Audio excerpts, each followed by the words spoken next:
Today, I'm going to tell you how to make the 100% detox carrot almond milkshake.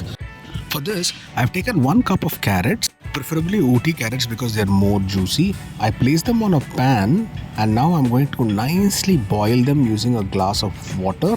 I pour the water onto the carrots so that they get submerged completely, and now nicely cooking them. Now you see that the carrots are cooked. I add some salt for taste and nicely check if they have cooked completely. You can see here that they cooked well. I now store it separately. I'm now going to carry this into the mixer grinder. Ensure that they've cooked adequately before carrying it into the mixer grinder. We will now top this up with some badams or almonds which are already soaked overnight and peeled.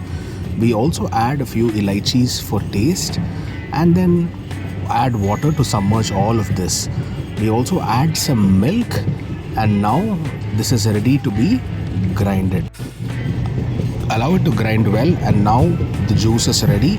We add some honey for taste. Our 100% detox carrot almond milkshake is ready to be had.